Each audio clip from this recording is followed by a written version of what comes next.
Hello friends, welcome to our YouTube channel Asan Ra for you.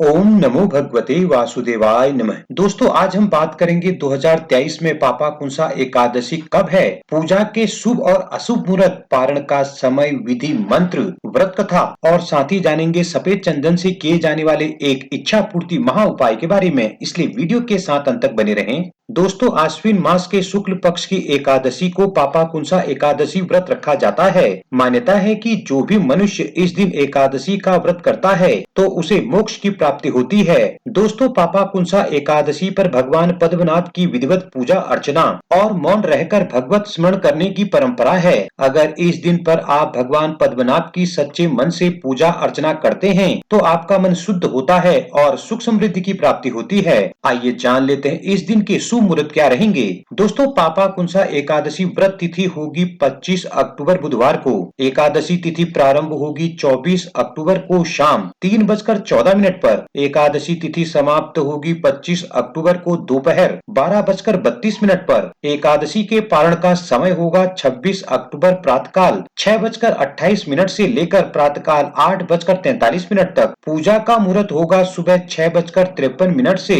सुबह 8:21 तक। अब जान लेते हैं अशुभ काल मुहूर्त के बारे में। दोस्तों राहु काल होगा दोपहर 12:10 से दोपहर 1:35 तक। कुलिक काल होगा सुबह 10:46 से दोपहर 12:10 तक। दुर्मुहूर्त होगा सुबह 11:48 से दोपहर 12:33 तक। वज्रियम मुहूर्त होगा शाम 7:21 से रात 8:49 तक। अब जान लेते हैं इसकी पूजा विधि क्या रहेगी। दोस्तों एकादशी के दिन प्रातः स्नान कर स्वच्छ वस्त्र धारण करें और व्रत का संकल्प लें। पूजा स्थल में कलश और भगवान विष्णु जी की प्रतिमा स्थापित करें। विष्णु जी की प्रतिमा के सामने एक दीपक और उन्हें फल फूल नारियल और नैवेद्य अर्पित करें। दोस्तों इसके बाद विष्णु सहस्त्र नाम का पाठ व ओम नमो भगवते वासुदेवाय मंत्र का जाप करें। व्रत कथा पढ़ें और आरती करें। दोस्तों एक खास बात का ध्यान आपको रखना है कि विष्णु पूजा के समय तुलसी दल अवश्य रखें।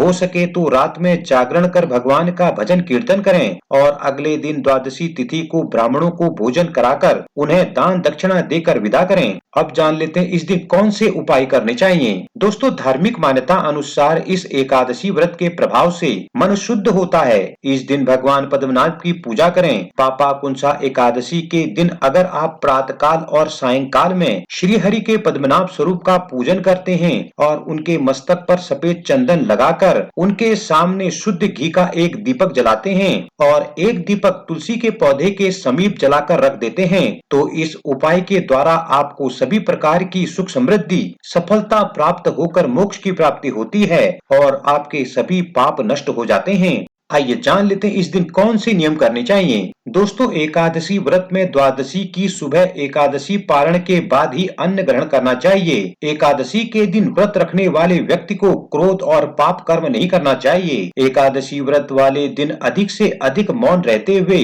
भगवान श्री विष्णु के मंत्रों का जाप करना चाहिए। दोस्तों इस दिन चावलों का सेवन न करें। एकादशी के दिन तुलसी को भी जल नहीं देना चाहिए। दोस्तों भगवान विष्णु को पूजा में चढ़ाने के लिए एक दिन पहले ही तुलसी तोड़ लेनी चाहिए। आइए सुनते हैं इसकी कल्याणकारी कथा।